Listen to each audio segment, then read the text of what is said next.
स्वागत है हमारे YouTube चैनल प्राचीन वेद ज्ञान में। दोस्तों, आज हम जानेंगे शरीर छोड़ने के बाद आत्मा कहाँ पहुँच जाती है। जानिए रहस्य। वेद, स्मृति और पुराणों अनुसार आत्मा की गति और उसके किसी लोक में पहुँचना का वर्णन अलग अलग मिलता है। हम पौराणिक मत को जानेंगे, लेकिन पहले संक्षिप्त में वैदिक मत भी जान ले, जो कि गति के संदर्भ में है। वैदिक ग्रंथ के अनुसार आत्मा 5 तरह के कोश में रहती है: अन्नमय, प्राणमय, मनोमय, विज्ञानमय और आनंदमय। इन्हीं कोशों में रहकर आत्मा जब शरीर छोड़ती है तो मुख्य तौर पर उसकी 3 तरह की गतियां होती हैं: 1 ऊर्ध्व गति, 2 स्थिर गति और 3 अधोगति। इसे ही अगति और गति में विभाजित किया गया है। 1 ऊर्ध्व गति। इस गति के अंतर्गत व्यक्ति ऊपर के लोक की यात्रा करता है। ऐसा वही व्यक्ति कर सकता है जिसने जागृत, स्वप्न और सुषुप्ति में खुद को साक्षी भाव में रखा है या निरंतर भगवान की भक्ति की है। ऐसे व्यक्ति पितृ या देव योनि के सुख भोग कर पुनः धरती पर जन्म लेता है। 2 स्थिर गति। इस गति का अर्थ है व्यक्ति मरने के बाद न ऊपर के लोक गया और न नीचे के लोक में, अर्थात उसे यहीं तुरंत ही जन्म लेना होगा। ये जन्म उसका मनुष्य योनि का ही होगा। 3 अधोगति। जिस व्यक्ति ने किसी भी प्रकार का पाप करके या नशा करके अपनी चेतना या होश के स्तर को नीचे गिरा लिया है, वह नीचे के लोकों की यात्रा करता है। रेंगने वाले, कीड़े मकोड़े या गहरे जल में रहने वाले जीव जंतु अधोगति का ही परिणाम है। अब जानिए पौराणिक मान्यता।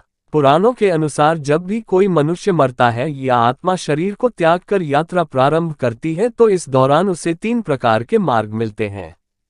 उस आत्मा को किस मार्ग पर चलाया जाएगा ये केवल उसके कर्मों पर निर्भर करता है। ये 3 मार्ग हैं: अर्ची मार्ग, धूम मार्ग और उत्पत्ति विनाश मार्ग।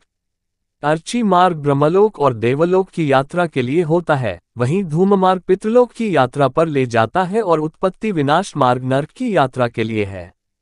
हालांकि सभी मार्ग से गई आत्माओं को कुछ काल भिन्न भिन्न लोक में रहने के बाद पुनः मृत्युलोक में आना पड़ता है। अधिकतर आत्माओं को यहीं जन्म लेना और यहीं मरकर पुनः जन्म लेना होता है। यजुर्वेद में कहा गया है कि शरीर छोड़ने के पश्चात जिन्होंने तप ध्यान किया है वे ब्रह्मलोक चले जाते हैं, अर्थात ब्रह्मलीन हो जाते हैं। कुछ सत्कर्म करने वाले भक्तजन स्वर्ग चले जाते हैं। स्वर्ग अर्थात वे देव बन जाते हैं। राक्षसी कर्म करने वाले कुछ प्रेतयोनि में अनंत काल तक भटकते रहते हैं और कुछ पुनः धरती पर जन्म ले लेते हैं। जन्म लेने वालों में भी जरूरी नहीं कि वे मनुष्य योनि में ही जन्म लें। इससे पूर्व ये सभी पितृलोक में रहते हैं, वहीं उनका न्याय होता है। आत्मा 17 दिन तक यात्रा करने के पश्चात 18वें दिन यमपुरी पहुंचती है। गरुड़ पुराण में यमपुरी के इस रास्ते में वैतरणी नदी का उल्लेख मिलता है। वैतरणी नदी विष्ठा और रक्त से भरी हुई है। जिसने गाय को दान किया है वह इस वैतरणी नदी को आसानी से पार कर यमलोक पहुंच जाता है, अन्यथा इस नदी में वे डूबते रहते हैं और यमदूत उन्हें निकालकर धक्का देते रहते हैं। यमपुरी पहुंचने के बाद आत्मा पुष्पोदका नामक एक और नदी के पास पहुंच जाती है, जिसका जल स्वच्छ होता है और जिसमें कमल के फूल खिले रहते हैं। इसी नदी के किनारे छायादार बड़ का एक वृक्ष है, जहां आत्मा थोड़ी देर विश्राम करती है। यहीं पर उसे उसके पुत्रों या परिजनों द्वारा किए गए पिंडदान और तर्पण का भोजन मिलता है, जिससे उसमें पुनः शक्ति का संचार हो जाता है। यमलोक के 4 द्वार है। 4 मुख्य द्वारों में से दक्षिण के द्वार से पापियों का प्रवेश होता है। यम नियम का पालन नहीं करने वाले निश्चित ही इस द्वार में प्रवेश करके कम से कम 100 वर्षों तक कष्ट झेलते हैं। पश्चिम का द्वार ऐसे जीवों का प्रवेश होता है जिन्होंने दान पुण्य किया हो, धर्म की रक्षा की हो और तीर्थों में प्राण त्यागे हो। उत्तर के द्वार से वही आत्मा प्रवेश करती है जिसने जीवन में माता पिता की खूब सेवा की हो, हमेशा सत्य बोलता रहा हो और हमेशा मन वचन कर्म से अहिंसक हो। पूर्व के द्वार से उस आत्मा का प्रवेश होता है जो योगी, ऋषि, सिद्ध और संबुद्ध है। इसे स्वर्ग का द्वार कहते हैं। इस द्वार में प्रवेश करते ही आत्मा का गंधर्व, देव, अप्सराएं स्वागत करती हैं। माना जाता है कि जब कोई व्यक्ति मरता है तो सबसे पहले वह गहरी नींद के हालात में ऊपर उठने लगता है। जब आंखें खुलती हैं तो वह स्वयं की स्थिति को समझ नहीं पाता है। कुछ जो होशवान हैं वे समझ जाते हैं। मरने के 12 दिन के बाद यमलोक के लिए उसकी यात्रा शुरू होती है। वह हवा में स्वतः ही उठता जाता है, जहां रुकावट होती है वहीं उसे यमदूत नजर आते हैं, जो उसे ऊपर की ओर गमन कराते हैं। आत्माओं के मरने की दिशा उसके कर्म और मरने की तिथि अनुसार तय होती है। जैसे कृष्ण पक्ष में देह छोड़ दी है तो उस काल में दक्षिण और उसके पास के द्वार खुले होते हैं, लेकिन यदि शुक्ल में देह छोड़ी है तो उत्तर और उसके आसपास के द्वार खुले होते हैं। लेकिन तब कोई नियम काम नहीं करता जबकि व्यक्ति पाप से भरा हो। शुक्ल में मरकर भी वह दक्षिण दिशा में गमन करता है।